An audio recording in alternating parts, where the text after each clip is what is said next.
네, 강프로입니다. 자, 오늘 포스코 DX 1.7% 약세 중입니다. 자, 어저께도 그렇고 엊그저께도 그렇고 신년 들어서 포스코 DX가 움직임이 좀 안 좋죠. 그래서 걱정하시는 분들이 있을 것 같은데 일단 걱정하실 필요 없다. 일단 그 신고가 구간에 들어왔다는 건 돌아올 수 없는 강을 건넜다는 겁니다. 자, 수급 한번 볼게요. 수급 한번 보면 어저께도 그렇고 엊그저께도 그렇고 외국인들의 매도세가 조금씩 나오고 있어요. 자, 그런데 이 수급 관련해서는 되게 중요하게 봐야 되는 그 부분들이 예를 들어서 바이오 같은 경우에는 최근에 굉장히 강한 움직임을 보이고 있죠. 그럴 때 첫 번째 신고가 들어가는 그런 구간이 있습니다. 그때 이 새롭게 진입을 하고 있는 매집 주체가 어디인지 그런 부분을 확인할 때 필요하지만 포스코 DX 같은 경우에는 이미 신고가 이후에 바닥부터 10배 정도의 상승세가 나왔기 때문에 여기서 외국인들이 매도한다 그런 게 크게 의미가 없습니다. 그리고 이 거래 규모 자체가 사실상 너무 어마어마하게 지금 거래가 증가한 그런 상태이기 때문에 이런 수급으로 인해서 뭐가 바뀌고 나서 기관이 담고 있다, 연기금이 담고 있다,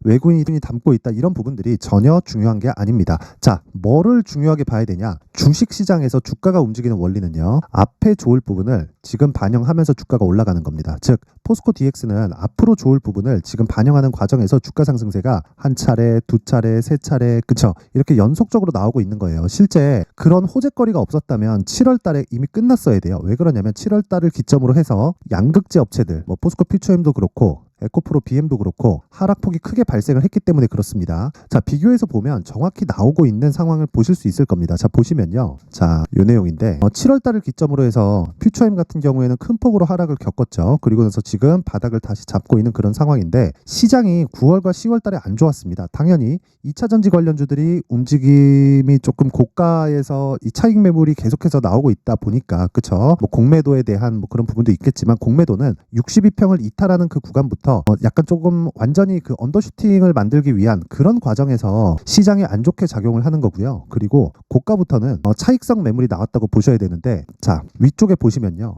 그 포스코 DX 같은 경우에는 어떻게 됐나요? 그쵸? 조정을 견뎌내고 추가 시세가 나왔다. 그럼 이 구간에 또 다른 모멘텀이 발생을 했겠죠. 그게 뭡니까? 두산 로보틱스의 상장입니다.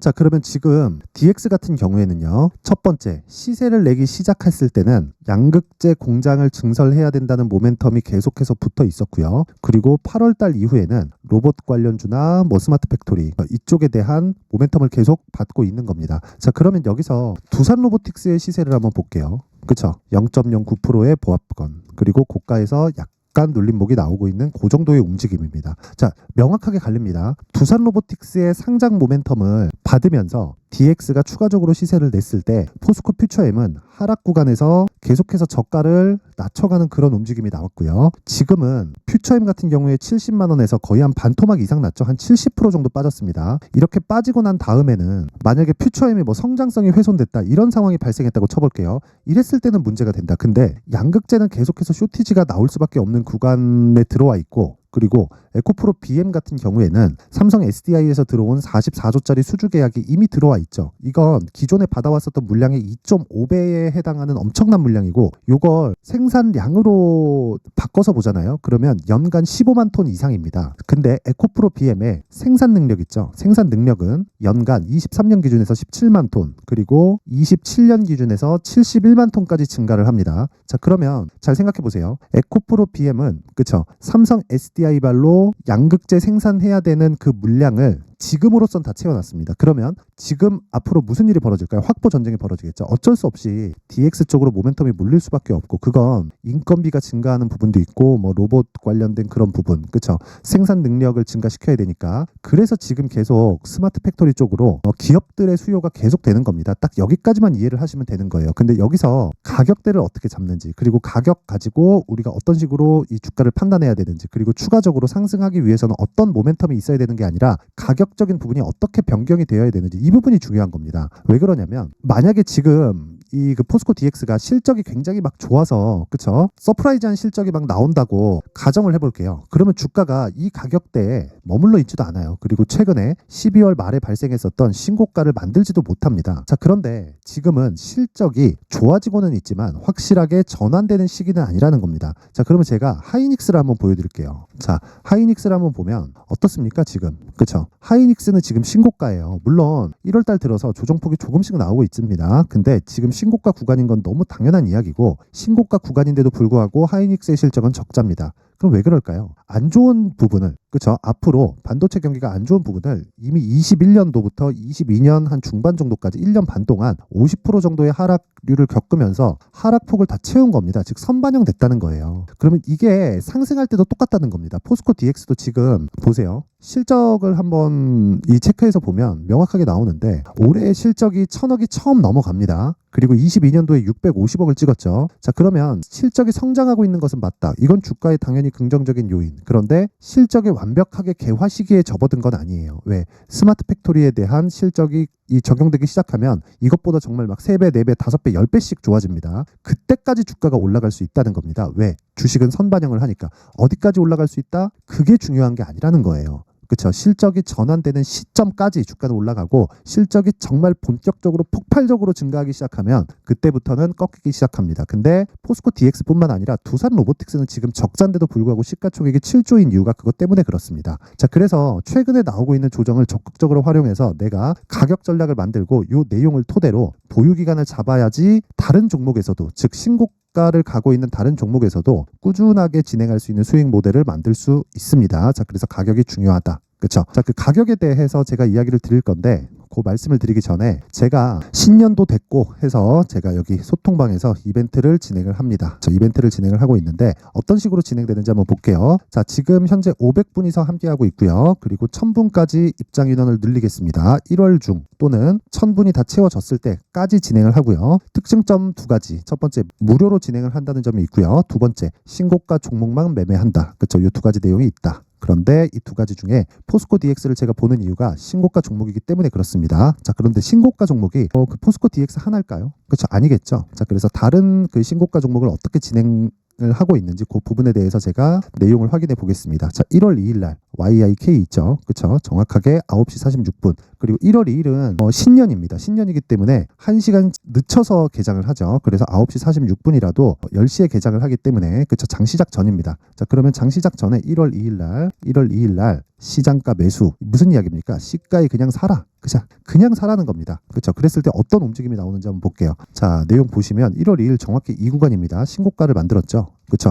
이건 CXL 관련주인데 이게 왜 지금 부각을 받냐면 HBM이라고 한번 들어보셨을 겁니다. HBM, 그렇죠. AI 반도체에 들어가는 메모리 반도체죠. 저 고용량 메모리 반도체인데 이건 기존에 우리가 사용하는 그 PC에 들어가 있는 그 메모리 반도체보다 대역폭을 높인 겁니다. 그렇죠. 자, 차선이 많다고 생각하시면 돼요. 근데 이쪽에서 삼성전자가 늦었잖아요. 그래서 방식을 좀 전환한 그런 방식으로 진행을 한 게 CXL이다. 삼성전자에서 특허도 됐고. 근데 그게 아직 실적으로 반영되지 않았습니다. 그런데도 불구하고 그렇죠. YIK는 이미 신고가를 만들었고 돌파 구간에서 추가적으로 시세를 냈는데 1월 2일 날 2% 정도의 수익 마감이 됐고요. 그 다음 날 그렇죠. 한 12%까지 올랐으니까 어느 정도라는 겁니까? 이틀 동안 거의 한 15% 정도의 수익 구간에 들어갔고 오늘은 하락 중이다. 하락하면 어떻게 한다? 그냥 매도하고 나오면 된다. 이게 끝이에요. 그렇죠. 고가 못 잡습니다. 그리고 저가도 정확히 못 잡아요. 우리는 몸통만 먹는다. 몸통만 먹어도 이틀 동안 어느 정도라는 거죠? 대략 한 15% 전후 그렇죠. 요 정도의 상황이 발생한다. 물론 어떤 종목이든지 이런 정도의 수익이 나오는 건 아닙니다. 그런데 제가 이렇게 이야기를 드리는 건 어떤 종목이든지 주도주가 되는 종목은 모두 신고가를 거쳐갑니다. 그래서 신고가 구간에서 내가 매매를 해야 된다는 건 이 내용만 가지고도 증명이 된 거고 에코프로, 포스코 DX 모두 다 마찬가지예요. 신고가를 거쳐가지 않으면 절대로 수익 구간에 들어갈 수 없습니다. 그래서 그 부분 반드시 기억을 하시고 자, 뭐 다른 종목을 보더라도 마찬가지입니다. 내용을 한번 보시면 쭉 올려서 보시면 12월 22일 날 보더라도 시노펙스, 그렇죠. 시노펙스 같은 경우에 얼마나 많이 갔는지 다들 아실 텐데 오늘 빠지죠. 오늘 매도하면 되는 거예요. 저 정확하게 12월 22일 시노펙스 8시 53분, 그렇죠. 장시작 전에 그냥 때려 사라. 그냥 시가에 체결시키자.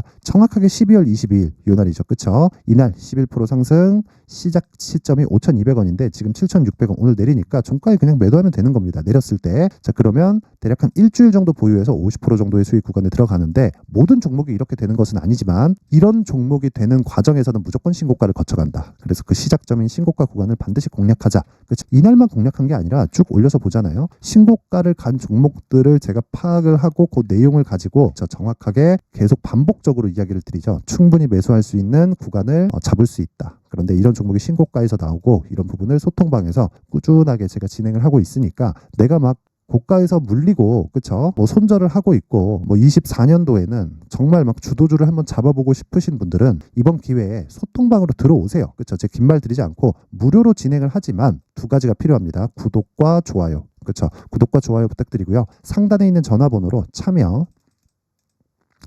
참여라고 문자를 보내주시는 분들에 한해서만 제가 소통방 입장 링크를 순차적으로 공유를 해드리도록 하겠습니다. 자, 그리고 연초 이벤트 하나 더 나갑니다. 제 신고가에 대해서 계속 강조를 드렸죠. 그래서 이런 시노펙스, 뭐 레고캠바이오 이런 종목들을 잡을 수 있기 위해서는요, 검색기가 필요합니다. 여기서 나오는 종목들을 토대로 지금 이 방을 운영하고 있는 거고, 이 내용을 가지고요, 여기 수익 모델, 어떤 식으로 매매를 해야 되는지 그 내용에 대해서 제가 상세하게 준비를 해놨으니까 구독과 좋아요 부탁드리고요. 상단에 있는 전화번호로 참여라고 문자를 보내주시면 제가 신고가 검색기, 그리고 수익 모델, 그리고 소통방 입장 링크까지, 그쵸? 이 세 가지를 모두 공유를 해드리도록 하겠습니다. 자, 다시 포스코 DX로 돌아와서 보겠습니다. 뭐 지금 이틀 동안 하락폭이 꽤 나오다 보니까 스트레스 받으시는 분들이 많을 것 같아요. 자, 그런데 정말 걱정하실 필요 없고 지금 가격대를 어떻게 잡는지에 따라서, 그쵸? 올해 수익률이 완전히 달라질 수 있습니다. 그리고 이해하는 게 중요해요. 자, 그래서 제가 그 포스코 DX의 가격 그리고 단기 보유 전략을 준비를 해왔는데, 이 단기 보유 전략은 2주 안에 수익을 전환시킬 수 있는 가격대를 의미를 합니다. 자, 그래서 그 부분 반드시 기억을 하시고, 제가 20페이지에 걸쳐서 제가 내용을 상세하게 준비를 해놨습니다. 이 내용은요, 당연히 무료로 진행을 합니다. 다 무료로 하는데 구독과 좋아요, 구독과 좋아요 부탁드리고요. 상단에 있는 전화번호로 숫자 3이라고 문자를 보내주시면 됩니다. 그럼 제가 그 포스코 DX의 가격 그리고 단기 보유 전략을 공유를 해드릴 텐데, 이렇게 제가 진행을 하는 건 영상에서 이야기를 드리잖아요. 그럼 너무 긴 이야기가 될 수 있어요. 막 그러면 저도 좀 피곤하고 편집 시간도 오래 걸려서, 그렇죠? 이런 식으로 진행을 하는 거니까 양해 부탁드리고 구독과 좋아요 부탁드리고요. 상단에 있는 전화번호로 숫자 3이라고 문자 보내주시면 됩니다. 자, 긴 영상 봐주셔서 감사드리고요. 그리고 제가 신고가에 대해서 계속 강조를 드렸고 시장에서 주도주를 잡아야 된다 그랬죠. 자, 그래서 제가 12월 달부터 진행하고 있는 신고가 주도주, 그리고 어떤 식으로 매매가 진행되고 있고 어떤 식으로 매매를 이어가야 되고 뭐 가격대를 어떻게 잡아야 되는지 그 부분에 대해서 제가 상세하게 준비를 해놨으니까 영상 끝까지 시청하시고요. 모든 분들이 성공 투자하셨으면 좋겠습니다. 네, 올 한 해를 뒤돌아보니까 구간별로 큰 수익이 나왔었던 종목들이 꽤 많이 보입니다. 1월 달에는 AI 관련주들이 있었고요. 그리고 2월 달부터는 2차 전지가 계속해서 강세를 보였죠. 자, 그리고 나서 3월 달이 되니까 AI 반도체 관련주들이 신고가를 만들면서 5월 달부터 시세를 큰 폭으로 냈죠. 저가부터 따진다면 한미반도체와 같은 종목들도 올 한 해 6배 정도의 시세가 나왔습니다. 혹시라도 올해 수익을 보지 못하신 분들이 있다면요, 어떻게 시세가 움직이는지 반드시 익혀 놓으셔야 되고요. 만약에 그런 부분이 아직 준비가 되어 있지 않다면 어중간한 종목들 사고팔고 하지 마시고요. 딱 한 종목에 비중을 제대로 넣어서 확실하게 수익을 보는 방법이 필요합니다. 자, 그래서 제가 23년 12월 달 강프로의 대시세 종목을 준비를 해왔고요. 이 종목은 대기업을 상대로 안정적인 매출 구조를 갖추고 있는 데다가 이 규모가 40%를 넘나들고요. 호황기 때는 50%를 넘나드는 역대급인 이익 구조를 갖추고 있어서 대체 불가능한 기업이라고 보셔야 됩니다. 자, 지금 현재 주요 거래처는요, 삼성전자, 인텔, 하이닉스, TSMC, 엔비디아까지 모든 반도체 업체를 고객사로 확보하고 있는 상황이고요. 이 재무제표 상황을 보면요, 이익률 자체가 넘사벽인 걸 알 수 있습니다. 넘을 수 없다는 거겠죠. 첫 번째 급등 포인트를 보면요, 앞서서 보여드렸었던 실적은요, 23년도 개화 시기에 접어들었었던 AI 반도체의 실적이 포함되지 않은 실적입니다. 자, 그런데 올 한 해 개화 시기에 접어들었었던 새로운 반도체의 실적치가 더해지면요, 질적인 성장보다 양적인 증가가 함께 이루어지게 되고요. 그런 부분을 한미반도체가 이미 시세로 보여줬죠. 저가부터 6배 강세를 보인 상황이 있습니다. 강프로의 무료 소통방이죠. 어떻게 매매를 했느냐? 5월 25일 날, 그쵸? ISC를 49,800원에 매수를 했고요. 자, 그리고 나서 2달도 되지 않아서 한 100% 정도의 수익을 만들어냈습니다. 자, 근데 6월 2일 날 내용 한번 확인해 보시면, 자, 한미반도체 26,000원까지 올려서 잡겠다는 내용이 있죠. ISC와 함께 새로운 반도체 관련 종목입니다. 이때 당시 가격이 25,650원이었는데 그냥 올려서 잡으라는 거겠죠. 지금 현재 한미반도체 가격이 62,000원인 걸 본다면요, 항상 주가는요, 신고가 이후에 공략하는 것이 좋고, 그랬을 때 단기간에 100% 수익이 가능한 구조를 만들 수 있습니다. ISC도 그렇고 한미반도체도 마찬가지예요. 당연히 에코프로도 마찬가지입니다. 두 번째 급등 포인트를 보면요. 자, 개인용 PC를 비롯해서 서버, 클라우드, 그리고 우리가 사용하는 스마트폰까지 기본적인 PC 구조와 동일하고요. 새로운 반도체의 구조도 동일한 구조를 갖추고 있습니다. 자, 근데 한미 반도체의 상승 이유도요. 이러한 구조가 동일하게 진행되기 때문이고 이 구조는 절대로 바뀔 수가 없습니다. 11월 달에 새로운 뉴스가 나왔습니다. 자, 온 디바이스까지 더해지면 비메모리의 사용처는 계속해서 증가할 것은 너무 당연한 이야기고요.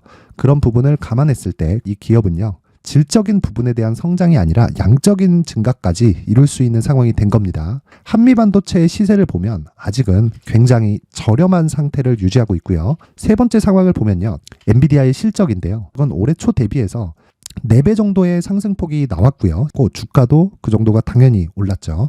주식 투자를 할 때는 예상하는 게 아니라 확정치를 보고 매매를 해서 수익을 낼 수 있어야 됩니다. 앞서서 제가 보여드렸었던 내용인 ISC도 그렇고요. 한미 반도체도 그렇고 확정된 내용이 있었죠. AI에 대한 개화 시기에 맞춰서 삼성전자와 SK 하이닉스가 강세를 보이는 구간이 있었고요. 엔비디아가 강세를 보였습니다. 자, 삼성전자도 그렇고 하이닉스도 그렇고 엔비디아도 마찬가지고요. 생각해 보시면 세력들이 어찌할 수 없는 정도의 사이즈를 가지고 있는 그런 종목들이죠. 그렇기 때문에 제가 계속해서 이야기를 드리는 겁니다. 확인하는 데는 확정치가 필요하다고요. 엔비디아 실적만큼 확실한 재료가 있을까요? 엔비디아의 실적의 증가세는요. 앞으로 다가올 AI 반도체의 수요 증가가 있을 수밖에 없다는 거고, 그리고 그에 맞춰서 단가는 폭증하고 있는 상황인 게 엔비디아의 실적을 보면 알 수 있고요. 그리고 삼성전자와 SK 하이닉스로 연결이 되고요. 그래서 한미반도체가 올라온 그런 상황입니다. 한미반도체만큼 추가적으로 상승할 수 있는 종목이 있다는 게 하이닉스를 포함해서 삼성전자의 시세 그리고 엔비디아의 실적을 보면 알 수 있고요. 그래서 준비한 4분기 대시세 종목, 내년 초까지 강세를 보일 수 있는 종목을 준비를 해왔습니다. 어렵게 생각하지 마시고요. 기본적으로 신고가 구간에 있는 종목이기 때문에 하락에 대한 저항성은 충분히 갖춰져 있는 종목이고 이미 시세가 시작이 됐습니다. 자, 무엇보다 중요한 건 얼마에 사는 걸 텐데 제가 그런 부분까지 상세하게 준비를 해놨으니까 영상 상단에 있는 전화번호로 대시세라고 문자를 보내주시는 분들에 한해서만 무료로 공개를 하도록 하겠습니다. 매매하는 과정에서 수익이 잘 안 난다 하시는 분들은 이 종목 딱 받아가서 큰 수익 내셨으면 좋겠습니다.